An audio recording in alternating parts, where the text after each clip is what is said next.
Hello, beautiful souls, and welcome to another episode of Embrace the Face, where we're celebrating all things weird and wonderful. And actually, this is not just one episode. This is a 4-part series with an amazing human being that I have with me. I have Miss Kathy Kwiatkowski. Hello, Kathy. Hi, Allie. I'm so excited to be here today and have our conversation and just see what unfolds, what spirit has in store for this conversation. Yes, exactly. So Kathy reached out to me and her experience. I'm going to give your background. I'm going to read your bio. As I said before recording, I'm not even going to reinvent the wheel. You are just an amazing human being doing amazing work on this planet. And I'm just so honored to have you on. So here we go. Mrs. Kathy Kwiatkowski, MS, is not your typical mental health counselor. She combines her expertise of over 35 years as a trauma recovery therapist with energy medicine practices, hypnosis, and the metaphysical to offer an intuitively guided, multidimensional approach to healing. The wisdom of this approach, which is encapsulated in her best-selling book, Stand In Your Brilliance, a transformative guide to overcome life's challenges and remember the truth of who you are, is changing people's lives. She is a truly inspirational teacher, mentor, and speaker. Kathy is no stranger to challenges. Her unique approach to helping others stems from her own journey to heal from trauma in her life. Kathy has trained with some of the best in the field, including Sonia Choquette, Douglas Fraser, Dr. Sue Morter, Peter Smith, and the Michael Newton Institute. She is passionate about helping people connect with their true magnificence and feel the divine support that is always present. She lives in the small town of Moscow in beautiful rural northern Idaho. She's married and has 2 grown children and 2 grandchildren. I have chills on my entire body reading this. You have also been featured, which I watched on Gaia Network. There was a whole series on past life regression, and Kathy was filmed guiding one of her patients through their own past life regression. I am I guess, quote unquote, patient of past life regression as well. I've undergone many a times, and I personally know the transformation that occurred in my own life, which is why I'm so honored. I'm so like I don't even know the words. We were talking before recording, just how our hearts just feel so warm and just ready to exude all the goodness that everyone needs to hear. So before Kathy shares her story, I want to just preface for listeners what the next few episodes are going to be. So these are weekly episodes. They're going to be dropped through the month of July.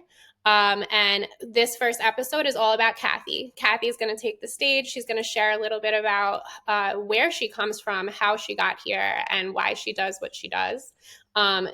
Episode number 2 is going to be about being logical and being a logical human being, our brain, right? When we let our that human tool that can drive us a little crazy and mad at times and runs the show, how can we put that aside and trust our intuition and let intuition take the stage? Because I just did a 5-day psychic challenge as well, where I taught for 5 days how to, like, we all have that innate ability, right? That innate psychic ability within us, just those extra sensory perceptions. And I talked for 5 days straight about how you can discern fear versus intuition. So this is going to be an amazing episode for people who are just like a little curious, like, what is all this quantum, what is all this healing, what is this about, and how can my logical brain start to understand how this all works. So the next episode then is going to be more about the energy and how the energy work really comes into play, utilizing breath work, embodiment practices, how these daily practices, really like small incremental changes into your daily life, how these practices can bring self-healing and ascension and a calm nervous system, right? Because we want to feel safe in our bodies, and we want to be in that parasympathetic nervous system state. So how can energy work, or do you even have to do it? Like, what is your ultimate goal? What resonates with your soul and how you can heal?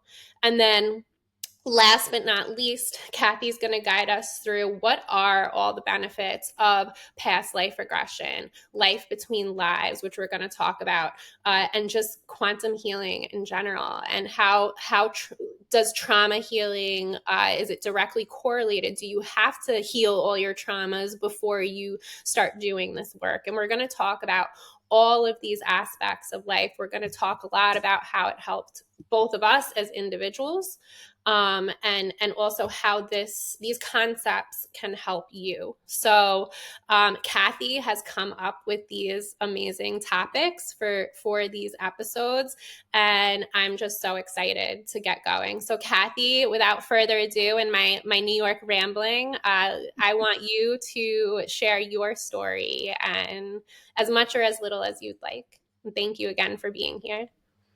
Sure. I love that you ended with my New York rambling. I wanted to mention I'm actually an East Coaster. I grew up in Southern Florida in Fort Lauderdale, and many New Yorkers winter in Fort Lauderdale. So I used to be asked if I grew up in the Northeast because I tend to be one of those people that can pick up accents. And I had a college roommate from New York. And after a year of living with her, I sounded like I was from New York. I So, love it. That's yeah, part of the responder, human design. yeah. We were talking earlier, I'm a projector and Kathy's a responder. So picking up easily those energies. I love it. Yeah. A lot of snowbirds. Actually, my parents just flew down this Mhm, morning. They're probably on mhm. their flight right now, heading to Florida. They're back and forth. So yes, Yeah, so it's fun to connect with an East Coaster. yes, I love it.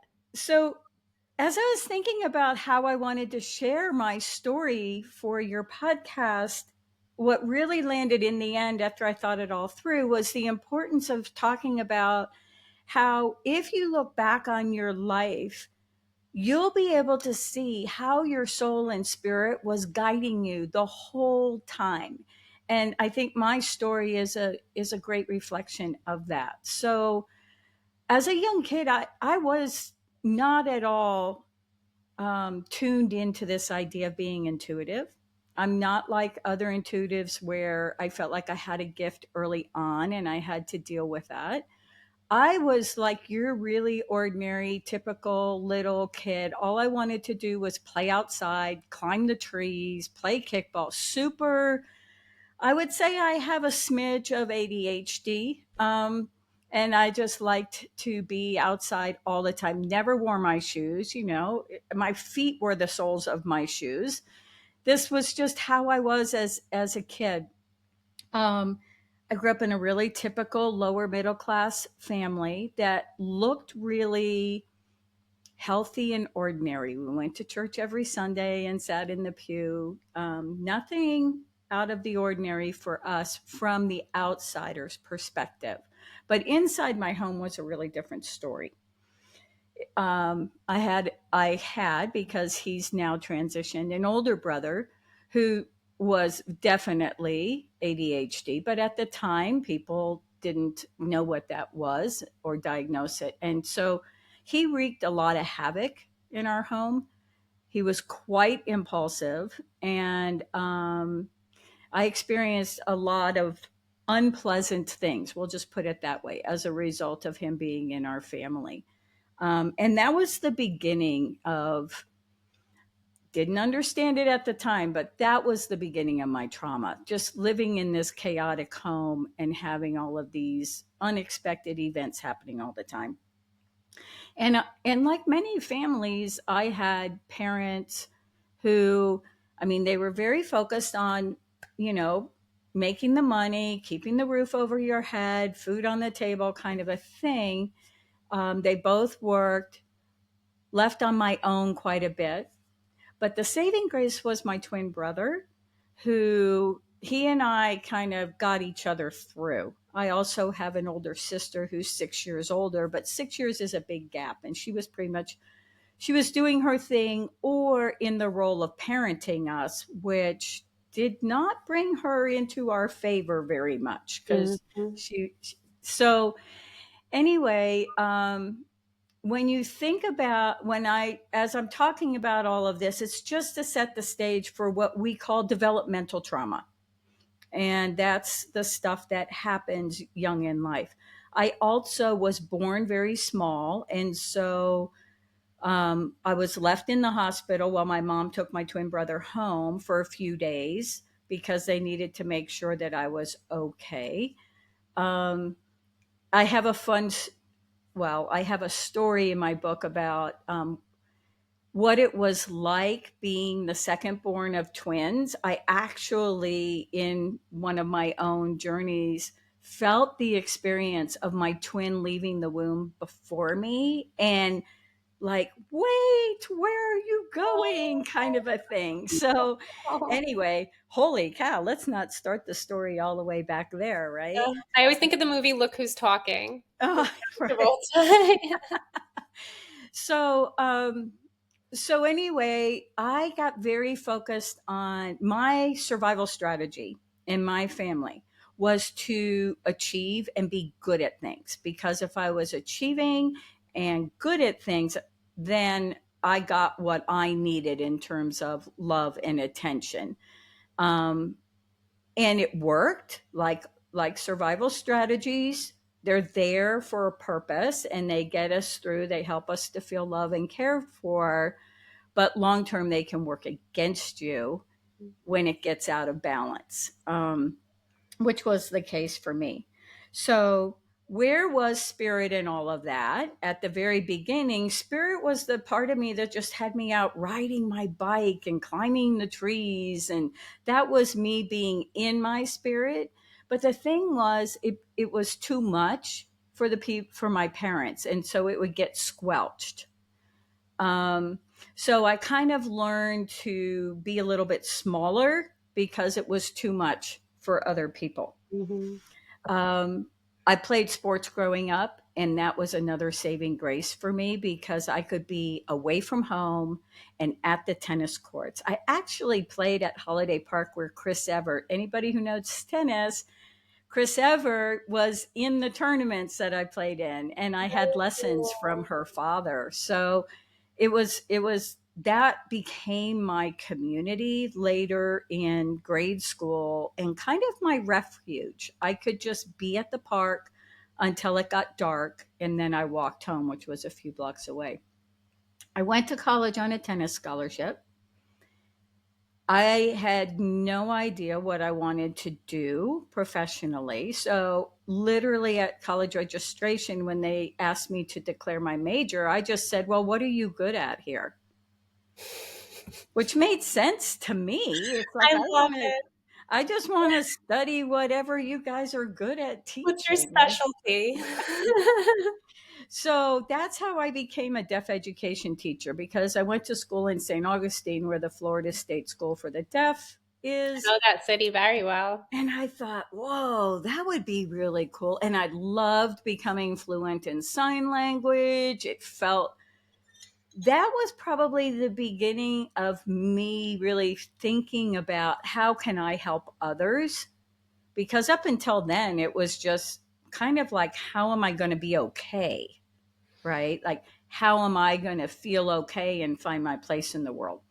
So, taught special ed for 6 years, but as an achiever type, I don't like feeling like I'm not good at something.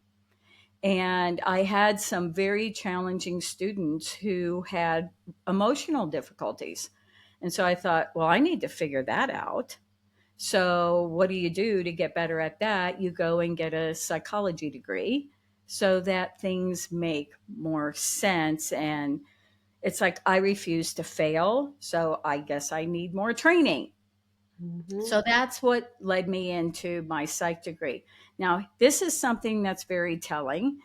When I told my mother that I was going to go back to school to become a mental health counselor or a therapist, I was going into psychology, her response was so fascinating. She was like, "Why would you want to do that?"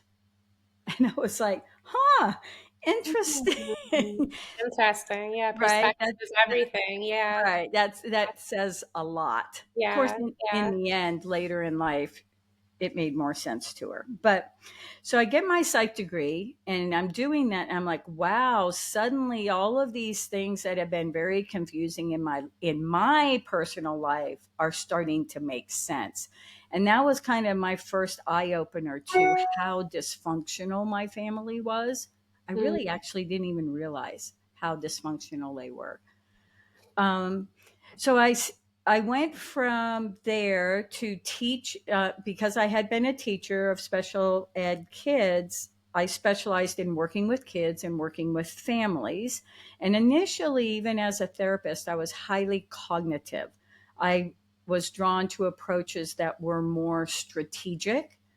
And here, let me give you these tools to think differently so that you can feel better. It like started with the thoughts and then here's how you'll feel better. But it was mostly strategy, which made sense. That's what I was good at. And so I really worked mostly with kids and families. Then I got into marriage counseling.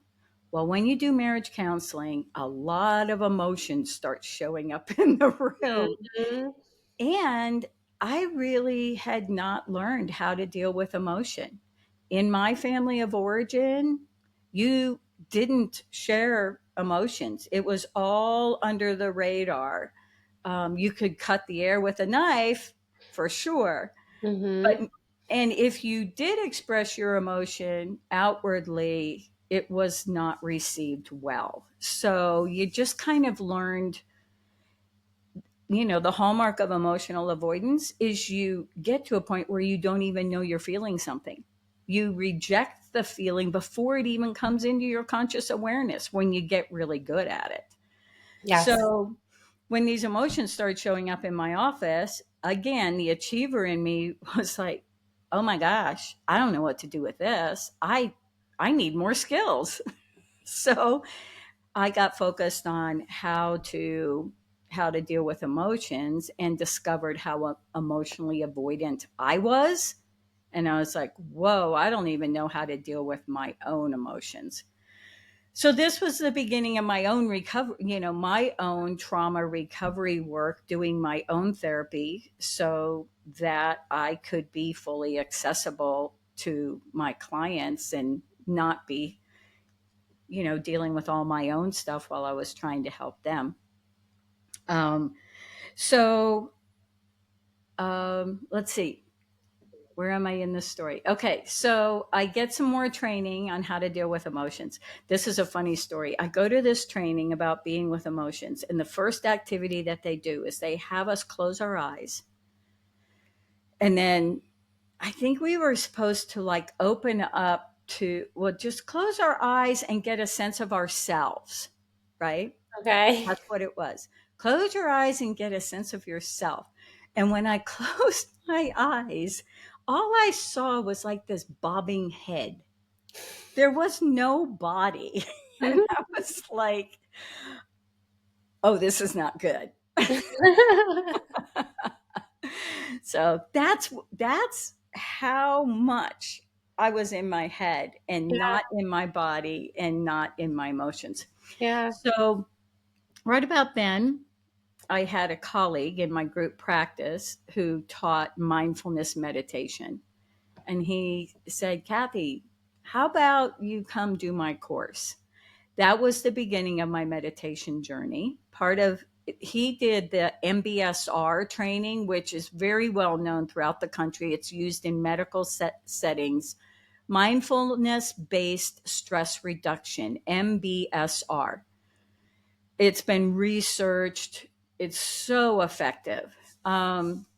And the achiever scientific aspect of me was like, I'm only going to do something that's scientifically based. And that's been true across the board with everything that I've done. Same. Everything that we'll talk about in this series, I only have worked with people who have solid evidence of the effectiveness of what they do. Mhm. So I do this MBSR class, and one of the criteria was you meditate every day for 40 minutes, mindfulness meditation. It was a 40 minute, I think it was 40 minutes, 40 days straight. I've never stopped since. But I love that's me, right? That's how I roll. You give me that. an assignment, I'm going to do it. And that was the beginning of my meditation journey and starting to open up more to the rest of who I am. I had a So I'll get back to how this is all my soul and spirit guiding things, right? So I got guided to work with deaf kids. Then I get guided to go into psychology. And now people start showing up to show me what I'm going to need to do next. So I had a client walk in one day and talk. This was a client that was highly anxious. And he said, I read this book and it has changed everything for me. And I'm like, well, I need to know what the book is. And the book was The Power of Now by Eckhart Yes, Tolle. Eckhart Tolle. Oh, I love that book. Right? It changed my world It does. when If he it, said yeah, he literally wanted to commit suicide and he recognized that voice. yeah, And who is that voice? And that right. changed everything. Everything. So, for anybody who's listening to this, if you have not read The Power of Now, it is a must read, Eckhart Yes. Tolle. And I saw the difference in this client when he walked through the door. Like, How it long had it been between sessions? Do you remember? I Like, don't remember. no, Yeah. but it was that significant. Yeah. Wow. Yeah. Okay. Yes. So I read Power of Now, and that led me to the next book and the next book. Anyway, so on my website, I actually have a library of all the different books that I've read that I felt really supported my journey of being in touch with my spirit. So if anybody's curious about that, you know how you walk into somebody's office and you see all their books and it's like, wow, I want to see what they read. Well, I thought, why not put that on the website, right? I love So, that. Yeah, I put some in my Amazon cart, like my Amazon yeah, affiliate thing. Like, so very so. I bet we have a lot of similar books. yeah, probably. Yeah, I'll take a look. Yeah. Okay. So, so when, as that was happening, then I started doing more trauma work with adults. So I had been doing trauma work with children, not because that's what I wanted to do, but because that's what kept showing up in my office. And Okay. it was really hard for me because when that first started happening, I hadn't done my own trauma recovery. And I didn't even understand that the reason why it was so hard for me was because it was triggering all of my own stuff.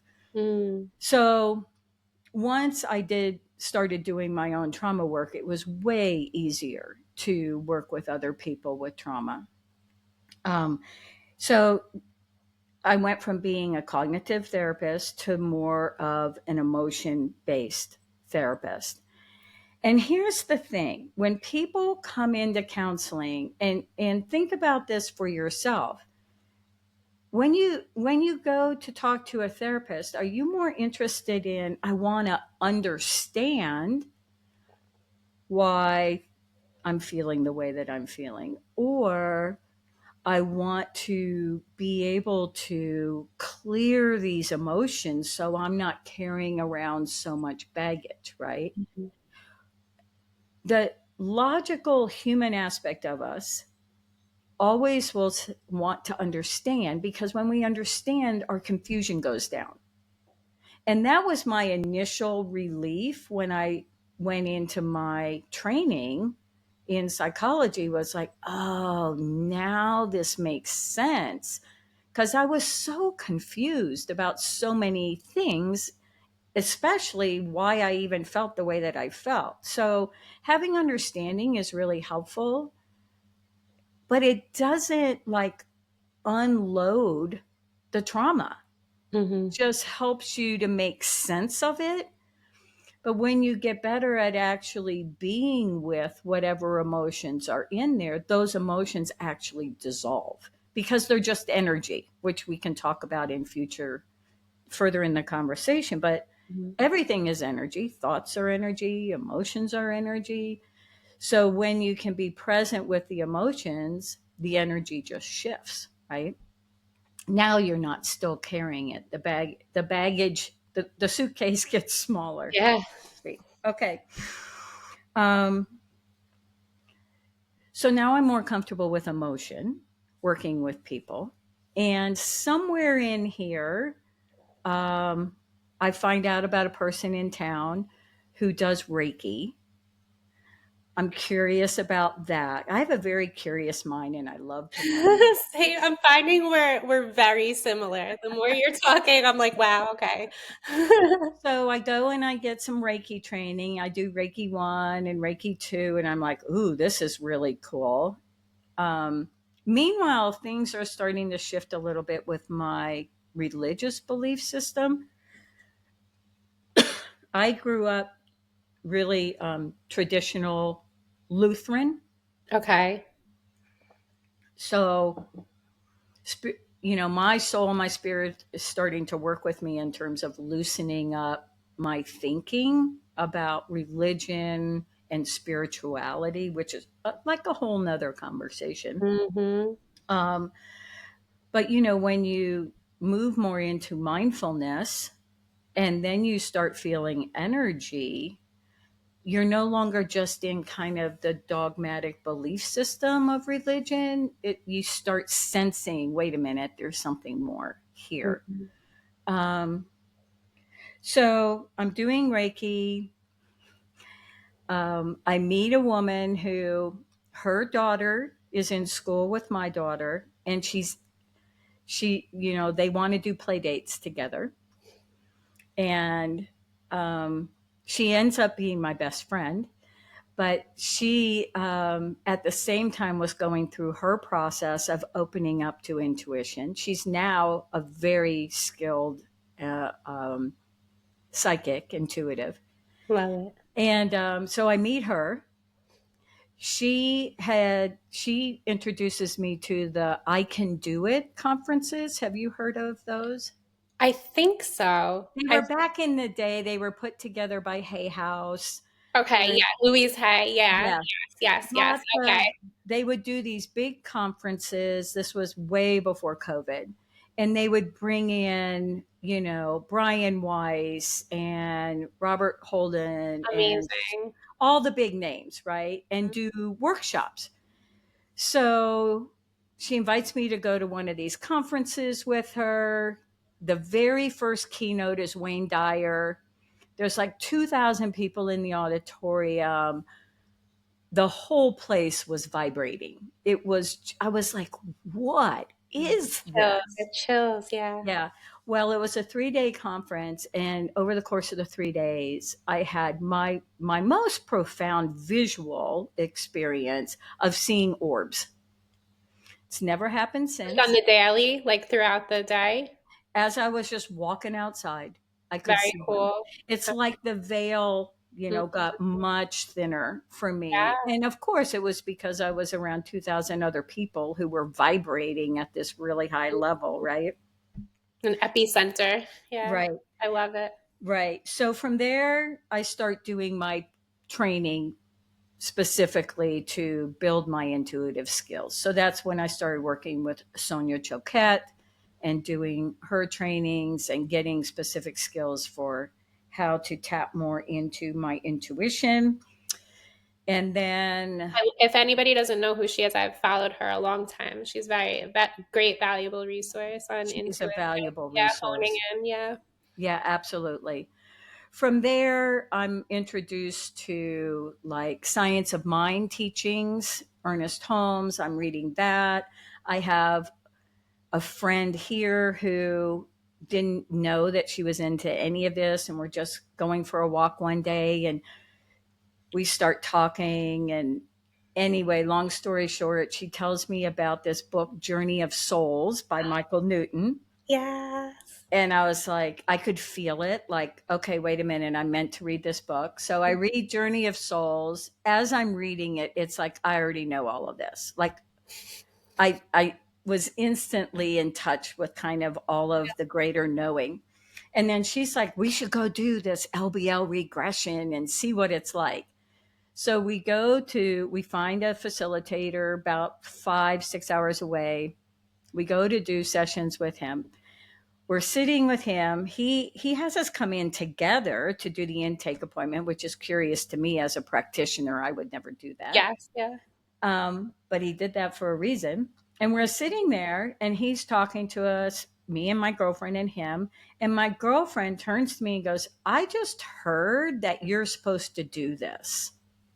And I'm like, do what? She goes, no, you're supposed to like be an LBL person. And I was like, no effing way. I am not. I love it. That's how I felt when I was told I had to be a Tai Chi instructor. And that's what taught me all about energy. I laughed in my interview. Yeah. Yes. You're like, no way, no way. Yeah. Now look at us. Yeah. Yeah, right. I was like, professional suicide. I am not going to do that. I live in a small community. Everybody will think I'm off my rocker, right? Like nobody's going to come to me anymore. But obviously, I listened to Spirit had other plans. Yeah. I love it. I love that for right. you. Yeah. And then since then, I've studied with Peter Smith, who actually is also an LBL facilitator, but he took LBL and expanded it to doing quantum work.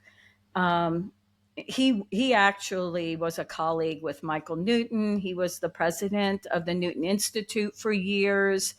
And he actually now is working with the Institute again because they are moving their training into a training that really kind of blends Michael Newton's work with quantum work. It's very exciting Very what's cool. happening I love it. there. I already have my gears spinning Yep. on where my life is going to lead now, I think. So so I thought, okay, that's it. That's it. I've done my duty. I've listened to my spirit. I can just relax now and just do this. But that did not turn out to be the case. 4 years ago, I started hearing you need to write a book. I first heard it when I did a reading with a psychic, and she just in the middle of the reading goes, "Oh yeah, you're writing a book," and I'm like, "No, I'm not." I'm so as a Taurus, my impulsive reaction is always to say no first Hmm. before I say yes. So I usually go, "No, I'm not," and then I think about it for a while.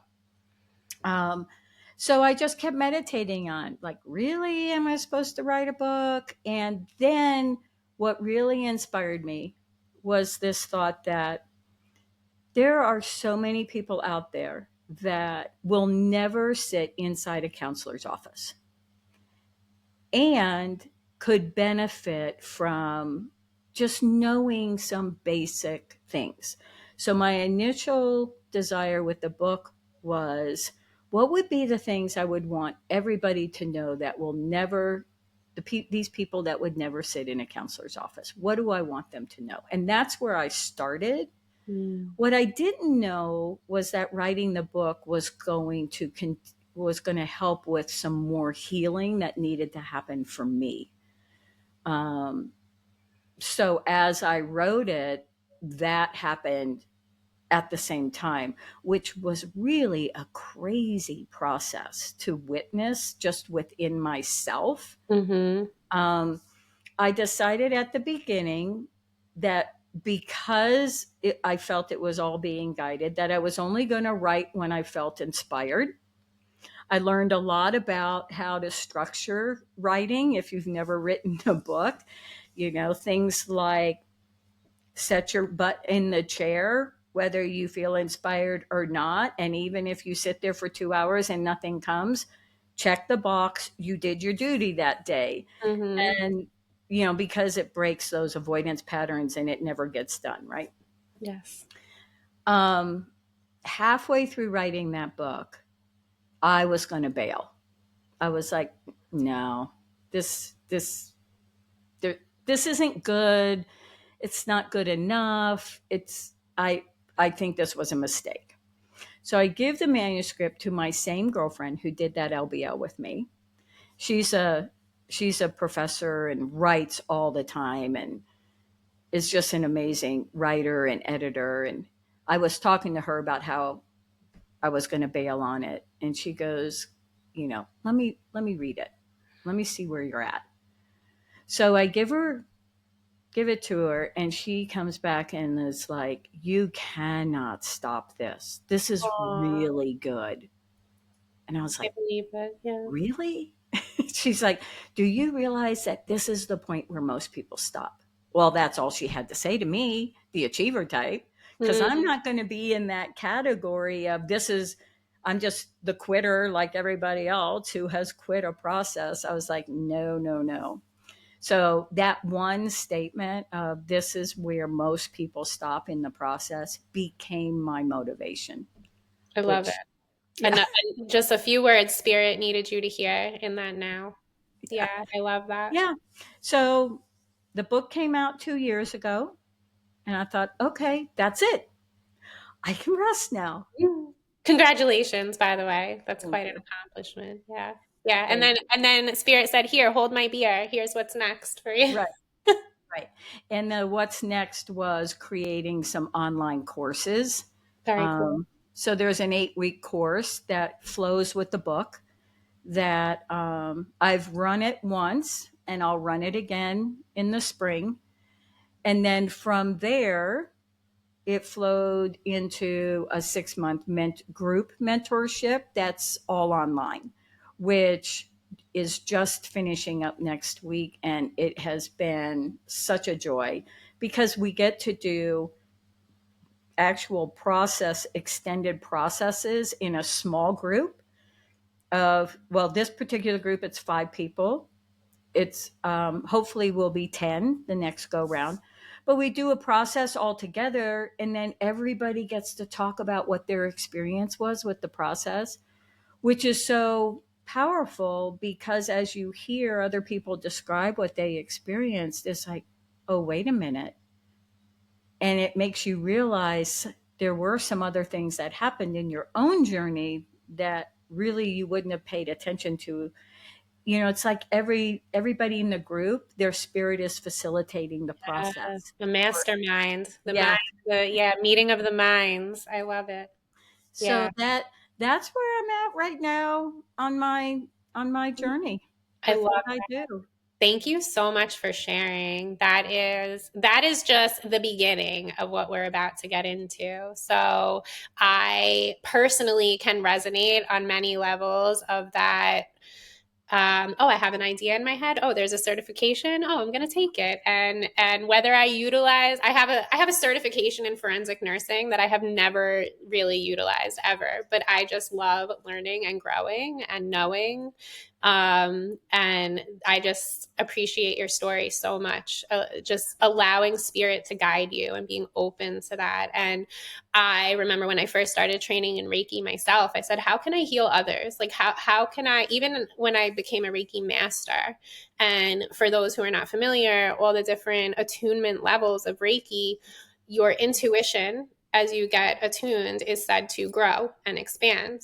And I don't know about you, but like throughout the levels, there's noticeable intuition expansion and but there was always that. I remember asking my sensei, how can I help others? If I still need to work on myself, I still have so much work to do. And I just remember her saying and always encouraging me, as you continue to do your work and you are healing others, you're ridding of what no longer serves you, and you're only making more room for that love and light through God's light. So as you continue to heal yourself, heal others, it's just that energy circuit, that infinite, everything is energy, and allow yourself to receive. And that kind of allowed me to give myself grace, because I know what you mean when you say you come across people who you're trying to help them be in tune with their emotions, and then all of a sudden you have this inner epiphany of, oh, this is something I've needed to work on. And I think it's just a constant, this journey of ascension and growth of thy soul is never ending, and there's always something, I think, to learn and to process and acknowledge and forgive and move forward.